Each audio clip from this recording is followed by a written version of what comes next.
আমজনতা উন্নয়ন পার্টি বিজেপির B team এই অভিযোগ একেবারে শুরুতে স্টুডিওতেই উঠল। আমার পরের বক্তা কামাল হোসেন সেই পার্টির প্রেস সচিব, তার কাছে আমার পরিষ্কার প্রশ্ন যে ধরা যাক কোনো মুসলমান এইরকম ভাবলেন যে আপনাদের দলকে ভোট দেয়া মানে তৃণমূল কংগ্রেসের অসুবিধে করে দেয়া এবং বিজেপির হাত, যেহেতু প্রধান বিরোধী দল বিজেপি, সেই বিজেপির হাত শক্ত হওয়া, তার কারণ সংখ্যালঘু ভোট সেক্ষেত্রে ভাগ হয়ে যাবে।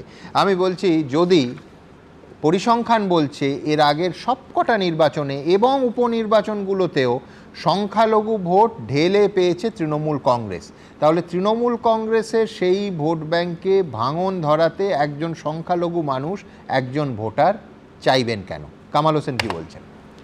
দেখুন, প্রথম কথা হচ্ছে আপনার কথার উপর ভিত্তি করে বলছি যে তৃণমূল কংগ্রেস এত দিন ধরে এই মুসলমানদের শুধু ভোটার হিসাবে ব্যবহার করে এসছে, তাদেরকে মানুষ ভাবেনি এবং এই তাদের ভোট, মুসলমানদের ভোট নিয়ে মুসলমানদের দিয়ে দাসত্ব করাচ্ছে আর নিজে রাজত্ব করছেন। এইবারে যদি মুসলমানরা মনে করে যে দাসত্ব থেকে ঘুচিয়ে আমরা কি রাজত্বের একটি অংশ হতে পারবো না, এবং তাতে মুসলমানদের অসুবিধাটা কোথায়? দেখুন কামাল সাহেব, কিন্তু এই উপলব্ধিটা হুমায়ুন কবিরের মানে দলের প্রতিষ্ঠাতার হলো ঠিক বিধানসভা ভোটের মুখে। দেখুন, বিধানসভা ভোটের মুখেই কেন হয়েছে, তিনি বুঝতে পেরেছেন যে মুসলমানরা 4 থেকে 5টা কারণে, বিশেষ করে ওয়াকফ এবং ওবিসি, সেখান থেকে মুসলমানরা একেবারে তাদের রুজি রোজগার সব কিছু থেকে তারা বঞ্চনার শিকার। তাহলে আর কতদিন দাসত্ব খাটবে আপনি বলুন তো? তাহলে মুসলমানরা নিজেদের পিঠ বাঁচানোর জন্য এদিকে বিজেপি বলবে মুসলমান হটাও, এই করো, তাহলে মুসলমানরা যাবে কোথায়?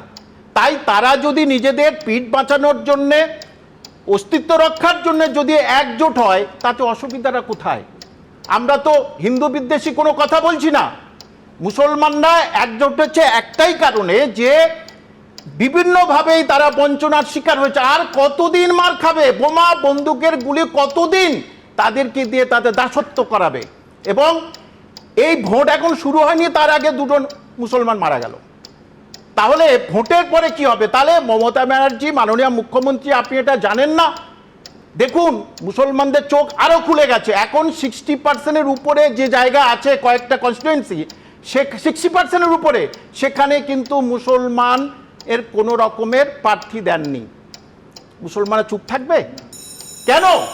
কেন এটা করছেন?